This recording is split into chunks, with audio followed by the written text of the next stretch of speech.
Welcome back, everybody, for another deep dive. This time we're looking at something pretty timely, actually, artificial intelligence and how it's going to affect U.S. national security. Yeah. You sent over a whole bunch of official U.S. government documents, and wow, Mhm. they paint a picture of the future that's kind of exciting, Yeah. but also a little bit scary. I Yeah. mean, we're talking about AI potentially like totally changing how wars are fought and, who has power in the world. It's almost like how submarines changed naval strategy way back when, or how nuclear weapons, completely redefined what it meant to deter other countries. I think that's a really good comparison. Yeah. And it's not an exaggeration either, not at all. I mean, these documents really emphasize how important it is for the U.S. government to step up and do something and do it now. AI is changing so fast. Right. And a lot of that is happening in companies, not in the government. So that creates a whole set of opportunities, but also some serious risks, even if nobody's intentionally trying to do anything bad. Yeah. And it's not just something happening here in the U.S. either. I mean, other countries, especially the ones that are, kind of rivals to the U.S., they're also going all in on developing their own AI. It makes a lot of sense. Yeah. One thing that really, really struck me when I was reading through the presidential memorandum was how the U.S. has always kind of been the leader when these big technological changes happen. Historically. Yeah, exactly. But with AI moving so fast and so much of it is happening outside of like what the government can control, how do we make sure that America stays on top? So the memorandum lays out this proactive kind of approach, Okay. and it focuses on a couple of really important areas. The first one is getting the best people, Okay. attracting the top AI talent. And that means both people here in the U.S. and people from other countries. We might even need to look at our immigration policies again. Oh, and Yeah, make it easier for people who are really skilled in AI to come here and contribute. Like, think about making the visa process Mhm. easier. And it's going to take a lot of different agencies working together, like the State Department, the Department of Defense, Homeland Security.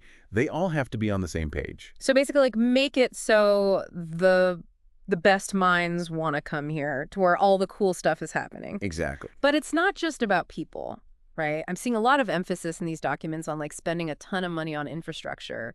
What does that even mean when we're talking about AI? Like, what are we building? Think data centers, Okay. but like way bigger than you could even imagine. Yeah. We're talking about constructing entirely new facilities that are specifically for AI. Yeah. Agencies like the Department of Defense, the Department of Energy, even the intelligence community, they're all going to play a role. Mm. And then there's this really interesting thing called the National AI Research Resource. Okay. And the idea is that universities, Ah. nonprofits, even like independent researchers, they can get access to the computing power they need to work on like the really advanced AI projects. I have to admit, I'm having a hard time wrapping my head around how much computing power we're actually talking about here. Yeah. I mean, I know data centers exist, but this feels like we're going to like a whole other level. It is. What kind of research could we actually do with that? I mean, are we talking about like simulating entire wars or something? That's not impossible. Wow. With that level of computing power, we could model incredibly complex scenarios. Maybe even predict how well different national security strategies would work. It's almost like having a crystal ball, but powered by AI. We could test out all these approaches without any real-world consequences. It's amazing and terrifying at the same time. Yeah. It's a little bit of both. But having all of this, this really advanced AI, it raises another concern that's mentioned a lot in these documents. How to protect all this American technology from foreign threats. I mean, you can build the best AI in the world, Right. but if someone steals it, then what? So how's the government going to protect all this? So the documents emphasize a multi-layered strategy, kind of a defense-in-depth approach. The first step is identifying all the weak points Okay. in the entire AI supply chain. Think of it this way. You've got the raw materials, the software, the hardware, all the people involved. Each of these is a potential target where someone could try to disrupt or steal or compromise U.S. AI development. Right. They also talk about strengthening traditional counterintelligence measures to prevent spying. Mm. But we also have to be really careful about more subtle things, too, like forced technology transfer. It sounds like a never-ending game of cat and mouse, especially with so many places where things could go wrong. And then there's this term that I keep seeing in the documents, critical technical artifacts. What are those exactly? It sounds like something out of a spy novel. It does, doesn't it? Yeah. Think of critical technical artifacts as like Ah, the secret ingredient, the specific parts or algorithms that make a particular AI so powerful. It can be the code, the unique training data, anything really. right. The memorandum is really clear that protecting those artifacts is absolutely essential. If they fall into the wrong hands, well, it could be disastrous. So we're talking about protecting the crown jewels of American AI. Makes sense. But it's not just about protecting against people deliberately trying to steal or misuse AI, right? Right. The documents also talk about the need to address the inherent risks that AI poses, even when there's no bad intention involved. This is where it gets really interesting, the idea that even a well-intentioned AI could have unintended consequences. Yeah, we're basically talking about the possibility that these AI systems could malfunction. They could make a decision that seems perfectly logical to them, but in the real world, it leads to something unexpected and maybe even harmful. That's a tough nut to crack. It is. So how do you even test for something like that? It's like trying to predict the future, Yeah. especially with these super advanced systems. I mean, where do you even start? It's a massive challenge, and the approach outlined in the documents really centers around this one key player, MIST's AI Safety Institute. Okay. You call it AII. AII is basically the government's main point of contact for working with companies that are developing AI. Right. Their job is to test these systems before they get released. Before the release, so before they're out in the world. Exactly. And is this mandatory, or can companies decide whether or not to participate? It's a voluntary program, which Mhm. is interesting. Yeah. It seems like the government realizes that it needs to cooperate with the private sector because that's where a lot of the innovation's happening. AISI's job is to be a partner, helping companies identify potential risks and fix them before these powerful AIs get out there. They're looking at everything from cybersecurity problems to the possibility that these systems could be misused to develop things like chemical weapons. Hold on, chemical weapons. Yeah. That's a scary thought. It is. So the government's actually trying to anticipate how someone could use AI for bad purposes even before the AI is even released. Exactly. AISI is tasked with something called red teaming. They basically try to break these AI models. Think of an ethical hacker, the kind that tries to find vulnerabilities in a computer system. Right. Same concept, but applied to AI. They're going to take at least two of these really powerful cutting-edge AI models. They call them frontier models. And they'll try to get them to do something harmful. Could they be tricked into launching a cyber attack? Could they be used to make bioweapons? These are the kinds of questions they're trying to answer. That's kind of unsettling, but I guess it makes sense to find those problems before somebody with bad intentions does. But how much can you really anticipate? I mean, AI is changing so fast. How can you possibly stay ahead of the curve? It's definitely one of the biggest challenges. Yeah. The memorandum emphasizes that we need to be constantly monitoring these systems and adapting Yeah. as AI evolves. It's not a one-time check. It's an ongoing process. And it's not just AI's eye involved either. Other agencies that have specialized expertise, like the NSA for cybersecurity, the Department of Energy for nuclear risks, they're all going to conduct their own classified testing. Okay. They want to make absolutely sure that these AI systems are secure and that they won't be used in ways that could threaten national security. So we've talked about protecting AI from being stolen and from being misused, both intentionally and accidentally. But what about the government actually using these powerful AI tools for their own purposes?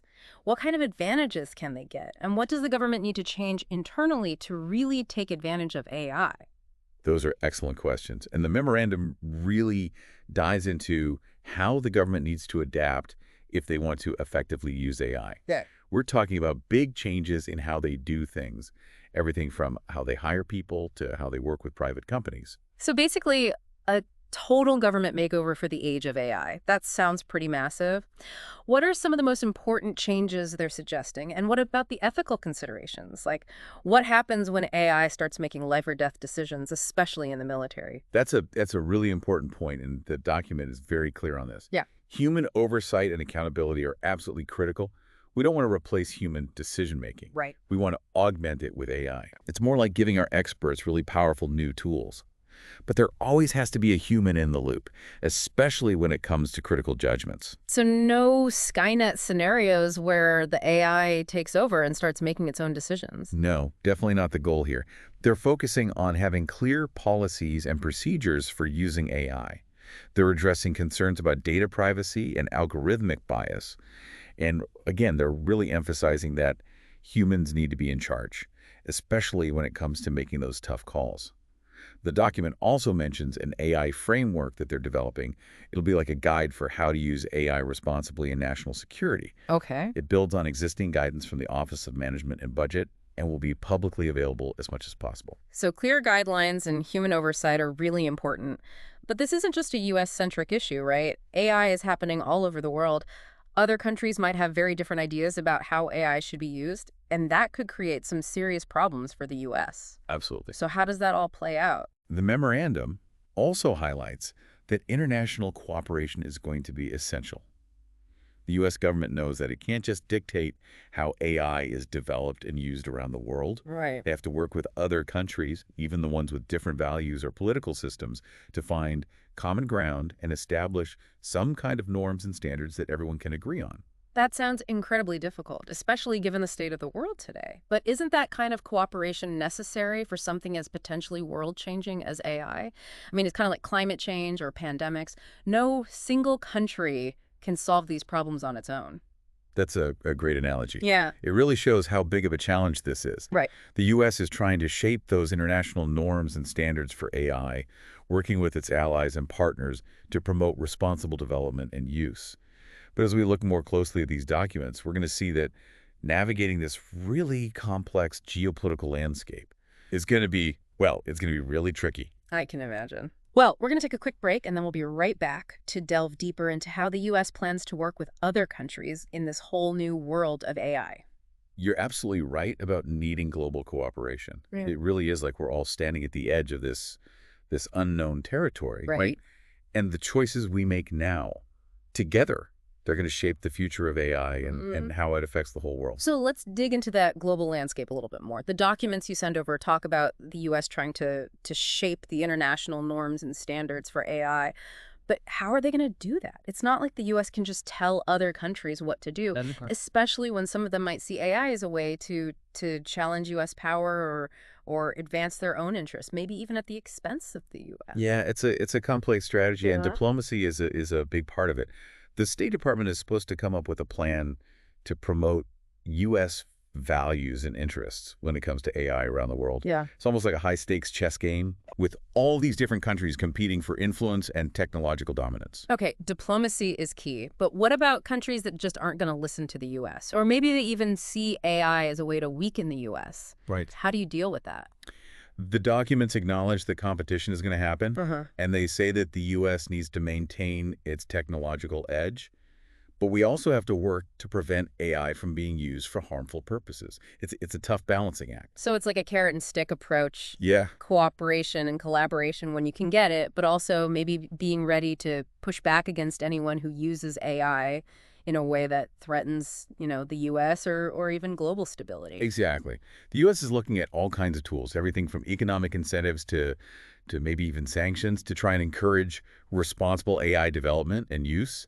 And they're not going to try and do this alone either. The documents emphasize working with allies and partners who share, U.S. values and concerns. Right, strength in numbers. But are there any real-world examples of how this is actually working out? What does this international cooperation look like? One example is this push for an international code of conduct for any organization that's developing advanced AI systems. Okay. It's kind of like a set of guidelines or best practices that everyone agrees to follow. This code would cover things like transparency, accountability, human oversight, making sure the AI is developed and used in a responsible, ethical way with the right safeguards in place. So it's almost like trying to create a Geneva Convention for AI. Yeah. A set of rules everyone agrees to follow, even when they're competing with each other. That's a really good analogy. Yeah. The idea is that if you set clear expectations Right. and create a level playing field, you can reduce the risk of AI being weaponized or used in ways that could, increase tensions or lead to unintended consequences. And the U.S. is really pushing for this. Absolutely. They're working through all the usual channels, diplomatic channels, international organizations, bilateral partnerships, all of it. Yeah. Trying to get as many countries as possible to agree to this code of conduct.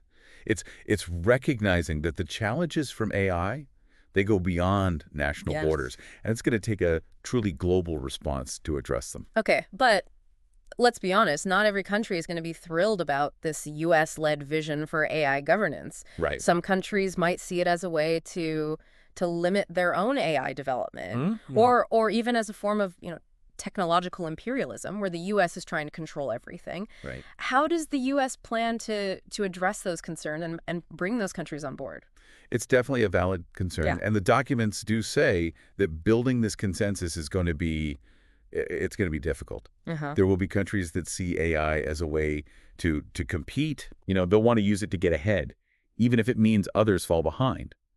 And there will be countries that have different values, different political systems, and they might not care as much about human rights and democratic principles, the things that are really important to the U.S. when it comes to AI governance. So while the U.S. is promoting cooperation and trying to establish these ethical norms for AI, they also need to be prepared for the fact that some countries might just decide to go their own way and Right. use AI in a way that could destabilize things or even, violate human rights. Exactly. The documents are very realistic about that possibility.